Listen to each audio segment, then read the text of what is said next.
안녕하세요. 오늘은 신용카드에 대해 알아보도록 하겠습니다. 여러분, 지금 지갑을 한번 열어보세요. 지갑에 현금이 두둑하신 분 계신가요? 대부분 없으실 텐데요. 요즘은 편의점에서 소액의 물품을 구매할 때도 대부분 카드를 사용합니다. 또 실물 카드를 가지고 다니지 않고 S페이, L페이, QR코드 결제 등 모바일 간편 결제 서비스 이용까지 카드를 더욱 편리하게 쓸 수 있게 되었습니다. 이제는 신용카드 없이는 생활에 불편을 겪게 될 만큼 우리의 금융생활에 깊숙이 자리 잡게 되었는데요. 그래서 오늘은 신용카드의 모든 것에 대해 알려주실 강사님을 모셨습니다. 강사님, 안녕하세요. 안녕하세요. 신용회복위원회 신용교육 전문 강사 장명입니다. 강사님, 제가 오프닝 때 신용카드에 대해 배운다고 했는데요. 이 신용카드 사용 팁, 이런 것들을 배우게 되는 건가요? 오늘은 어떤 걸 배우는 거죠? 네, 오늘은 우선 신용이란 무엇이고 그 신용의 바탕을 둔 신용카드는 무엇인지 알아보려고 합니다. 또 신용카드 선택하는 방법, 그 다음에 유형이나 종류, 신용카드 거래 구조, 신용카드의 대출 기능, 그 외의 다양한 팁을 알려드리려고 합니다. 오늘 배울 내용을 소개받으니까 신용카드에 대해서 이렇게나 배울 것이 많았구나 하는 생각이 드는데요. 그럼 오늘 강의도 잘 부탁드리겠습니다. 네, 저도 최대한 쉽게 잘 설명해 보겠습니다. 네, 그럼 말씀해 주신 대로 이 신용카드에 붙는 이 신용에 대한 의미부터 좀 설명해 주시면 좋을 것 같은데요. 신용이란 무엇인가요? 네, 신용은 사람에 대한 믿음을 의미합니다. 돈을 빌리거나 물건을 먼저 사고 언제까지 갚겠다는 약속을 잘 지키는 사람이 신용 있는 사람인 거죠. 그렇죠. 네. 그런데 요즘은 이 가족, 친지 간에도 금전거래 시 유의하라고 하잖아요. 그런데 신용카드 회사는 사실 저와 잘 모르는 사이인데 어떻게 저를 믿고 카드를 발급해 주는 걸까요? 그러게요. 신용카드 회사는요, 개인의 소득 수준, 신용거래 이력, 연체 여부 등으로 개인의 신용을 평가해요. 이를 종합해서 신용이 있다고 평가받으면 신용카드를 발급받을 수 있는 거죠. 어떻게 보면 신용카드 자체가 이 신용의 증표 같은 거네요. 네, 그렇다고 볼 수 있습니다. 강사님, 그런데 어떤 신용카드를 선택하는 게 좋을까요? 저도 신용카드를 사용하고 있긴 하지만 카드사와 카드 종류가 너무 많다 보니까 어떤 신용카드를 선택해야 할지 고민될 때가 있더라고요. 그렇죠. 먼저 지출 항목과 월 사용액을 점검해 봐야 하는데요. 내가 직장인이고 매일 점심값 지출이 있다 하면 점심값 할인카드. 평소에 내가 배달 음식을 많이 시킨다 하면 배달비 적립카드. 또 자녀 학원비 지출이 많아지면 교육비 할인카드. 온라인 쇼핑을 평소에 많이 한다 하면 쇼핑 할인카드 이런 식으로요. 최근 3개월에서 6개월치 자신의 지출 성향을 파악하고 이에 맞는 카드를 선택하는 것이 좋습니다. 네, 신용카드는 연회비 등도 있기 때문에 사용하지도 않는 카드를 너무 많이 보유하는 것은 좋지 않을 것 같아요. 네, 아주 잘 알고 계시네요. 신용카드사는 카드 발급 및 배송, 회원 관리, 부가 서비스 제공 등의 비용을 충당하기 위해서 매년 연회비를 부과합니다. 이 신용카드에 탑재되는 부가 서비스가 많을수록 연회비 부담이 커지기 때문에 내 소비 패턴에 잘 맞는 카드의 연회비만 부담하는 것이 필요하겠죠. 그렇군요. 또 부가 서비스 제공 조건으로 내세우는 이용 실적에도요, 여러 가지 조건이 있는 경우가 참 많습니다.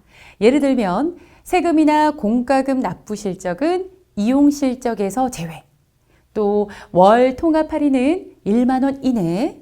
할인 혜택을 받은 항목은 이용 실적에서 제외 등 이용 조건이 따르는 경우가 있습니다. 따라서 상품 안내장의 이용 조건도 꼼꼼히 살펴보는 게 좋겠죠. 제 소비 형태를 점검하고 어떤 신용카드를 사용하면 좋을지 점검해 봐야겠어요. 그러면 강사님, 신용카드를 사용할 때 유용한 팁이나 주의사항이 있을까요? 네, 그럼 유용한 팁부터 한번 알아보죠. 먼저 신용카드 결제일입니다. 결제일은 언제로 지정하는 것이 좋을까요? 저는 급여일에 맞춰서 결제를 지정해 뒀어요. 네, 잘하셨네요.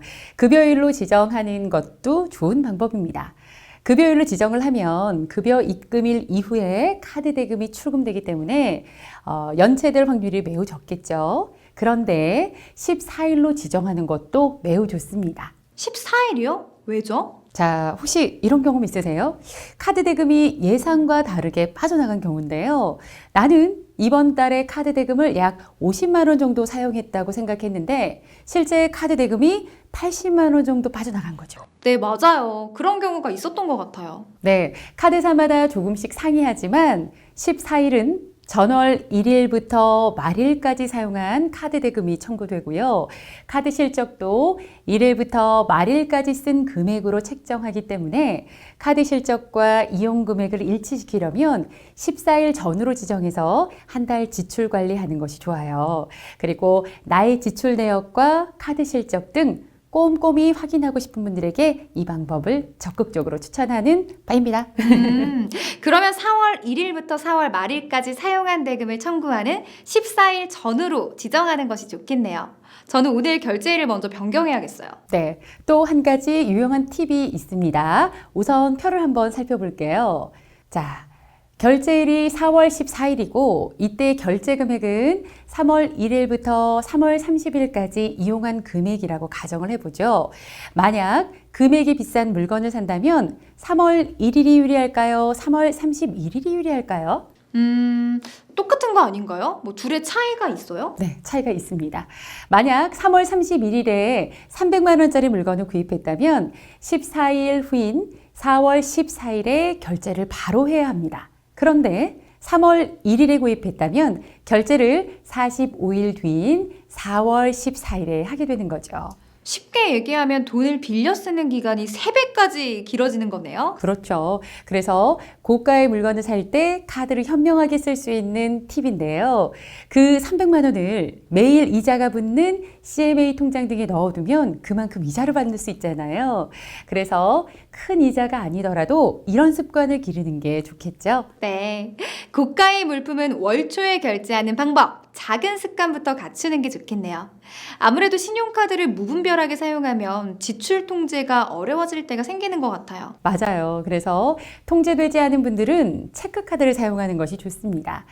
체크카드를 사용하면 통장 잔액만큼만 사용할 수 있고 바로 돈이 나가는 것을 알 수 있기 때문에 과소비를 막을 수 있겠죠. 자, 그럼 조금 더 자세히 알아볼까요? 혹시 하이브리드 카드라고 들어보신 적 있으신가요? 하이브리드 카드요? 저는 자동차 하이브리드는 많이 들어봤는데 하이브리드 카드는 처음 들어봐요. 그게 어떤 거예요? 네. 체크카드와 신용카드를 합친 카드입니다. 아, 두 개를 합쳐놓아서 하이브리드 카드라고 부르는 거군요. 네, 맞습니다. 메인이 체크카드인지 신용카드인지에 따라서 신용결제 서비스를 제공하는 체크카드, 체크결제 서비스를 제공하는 신용카드로 나뉩니다. 신용결제 서비스 체크카드는요, 통장 잔고가 있는 범위까지는 체크카드로 사용하다가 통장에 잔고가 없어도 30만 원 한도까지는 신용카드처럼 사용할 수 있어요. 따라서 급할 때 사용하기 굉장히 좋죠. 그런데 이 카드는 엄연히 체크카드이기 때문에 할부 등은 이용할 수가 없고요. 일시불 결제만 가능합니다. 통장에 잔고가 없고 급히 사용하기에 매우 유용할 것 같아요. 그럼 체크 결제 서비스를 제공하는 신용카드는 주기능이 신용카드인 거죠? 네, 이 카드는 당연히 신용카드인데요. 제한적으로 체크 결제 서비스를 제공합니다. 사용자가 일정 금액을 지정해서 그 금액 이하일 경우에는 체크카드를 사용하게 되고요. 그 금액의 이상일 경우에는 신용카드로 사용됩니다. 예를 들어 10만 원으로 지정 금액을 설정하면 9만 원 사용할 때는 체크카드로 통장 잔고에서 바로 해당 금액이 출금이 되고요. 11만 원을 또 사용을 하면 신용카드 기능을 하는 것입니다. 와, 정말 이렇게 다양한 기능을 하는 카드가 있는지 몰랐어요. 지출 통제가 잘 안 되는 분들은 두 가지 기능을 결합한 하이브리드 카드를 이용하는 것도 아주 좋은 방법이 되겠네요. 네, 강사님, 사실 카드를 쓸 줄만 알았지 카드가 어떤 방식으로 결제나 지불이 되는지는 잘 모르거든요. 이 부분에 대해서 설명 좀 해주실 수 있으실까요? 네. 자, 신용카드는 소비자, 신용카드사, 판매점 사이의 거래로 이루어지죠. 먼저 신용카드사는 소비자의 신용 상태를 평가해서 신용카드를 발급해 주고요. 또 소비자는 연회비를 카드사에 지불을 하죠. 그럼 우리가 평소에 하던 대로 카드사 가맹 판매점에 가서 카드 결제를 하고 서명을 하는 겁니다. 여기까지는 제가 직접 해본 내용이라 이해하기 쉽네요. 네, 그럼 좀 더 상세하게 설명을 해드릴게요. 자, 판매점은 소비자가 사용한 대금을 일정 기간 안에 카드사로 보내서 청구해요. 그러면 카드사는 수수료를 뺀 금액을 판매점에 지불하는 거죠. 근데 판매점은요, 소비자가 할부로 구입한 경우에도 판매 대금을 카드사로부터 일시불로 지급받거든요. 그래서 고가 상품 판매점은 할부 구매를 적극적으로 권유하기도 하죠. 판매점 입장에서는 대금이 바로 들어오니까 판매 전략으로 사용할 수 있겠네요. 강사님, 신용카드로 할 수 있는 게 일반 결제 이외에도 할부, 분할 납부, 리볼빙 서비스, 카드론, 현금 서비스 크게 5가지가 있다고 알고 있는데요. 각각 특징 및 차이점에 대해서 알려주실 수 있을까요? 네, 먼저 할부에 대해서 설명해 드리겠습니다. 할부는 물건을 구입하거나 서비스를 이용할 때 소비자가 선택한 개월수로 나눠서 납부하는 방식이에요. 네, 카드 할부는 많이 들어봐서 익숙한 개념이에요. 그러면 분할 납부는 뭐죠? 얼핏 보기에는 할부와 다른 점을 잘 모르겠어요. 네, 그렇죠. 나눠서 결제한다는 점은 같아요. 그런데 분할 납부는 결제 당시 일시불로 결제를 했더라도 대금 납부일 이전에 할부로 결제를 전환하는 방식입니다. 처음부터 할부를 하느냐, 추후에 나누어서 내느냐, 그 차이군요. 네, 정확히 이해하셨어요. 예를 들어서 불가피한 사고로 병원비 300만 원이 발생했다고 가정해 볼게요. 당장 통장에 300만 원이라는 현금이 없을 때, 자, 30만 원씩 10개월 할부로 결제를 하게 되면 생활에 타격을 받지 않고 대처할 수 있는 거겠죠? 네, 상황에 맞게 이용하면 좋겠네요. 그러면 리볼빙 서비스는 무엇인가요? 네, 전체 카드 결제 대금을 일정 %만 지불하고 나머지 금액을 다음 달로 이월할 수 있는 서비스입니다. 예를 들어서 이번 달 카드 대금이 100만 원이다. 그럼 그 중에 10%인 10만 원만 지불을 하고요. 나머지 90%는 다음 달로 미루는 겁니다. 그럼 다음 달에는 2월된 90만 원과 또 해당 달에 사용한 금액을 납부하게 되는 거죠. 만약 이번 달에도 100만 원을 사용했다면 총 190만 원이 되겠죠. 그 달에도 리볼빙 서비스를 이용하게 되면 190만 원의 10%인 19만 원을 납부하고 다음 달로 또 연기하는 것을 말합니다. 이 서비스는 수중에 돈이 없어도 계속 지원할 수 있네요. 네. 이건 잘못 사용하면 정말 위험할 것 같은데요. 네, 맞습니다. 리볼빙 서비스 이자율이 높아서요. 고금리 대출의 개념으로도 생각하셔야 돼요. 물론 갑작스러운 일로 연체하는 것보다는 나을 수도 있겠지만 잘못 이용하면 경제적 손실이 매우 커질 수 있고요. 또 2월 기간이 길수록 수수료율이 높아지니까요. 여유 자금이 생기면 리볼빙 서비스를 빨리 상환해야 합니다. 정말 양날의 검일 수 있겠어요. 또는 요즘 클릭 한 번이면 쉽고 간단하게 서비스를 신청할 수 있으니까 리볼빙 서비스를 이용하시는 분들은 정말 신중하게 생각해야겠어요. 네, 그럼 이번에는 현금 서비스와 카드론에 대해서 알아보겠습니다. 앞서 설명해드린 할부, 분할 납부, 리볼빙 서비스는 결제 금액을 뒤로 미루는 성격이라면요. 카드론과 현금 서비스는 모두 카드사에서 돈을 빌려주는 개념입니다.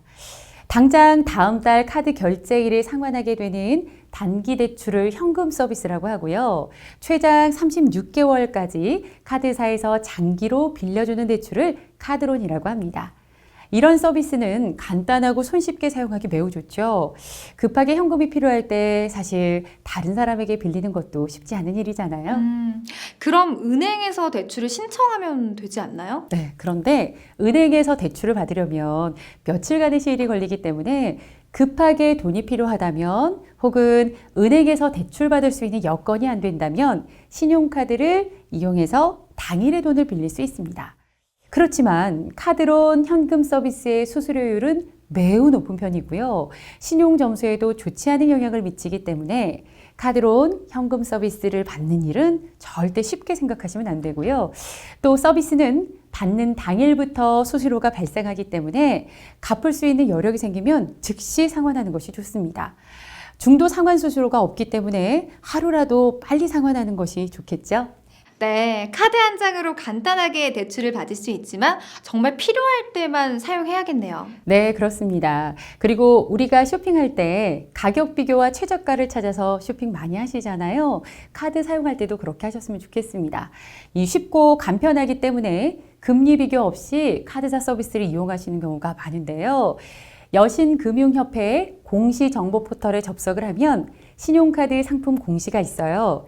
상품별 수수료율, 신용점수별 수수료율이 공시되어 있기 때문에 카드 대출이 필요하신 분은 조금이라도 낮은 금리로 이용하실 것을 추천해 드립니다. 아, 꼭 필요할 때 금리를 비교해서 선택하는 것이 좋겠네요. 오늘 정말 유용한 정보를 많이 알려주시네요. 다음은 신용카드 분실에 대해서 알려주신다고요? 네, 맞습니다.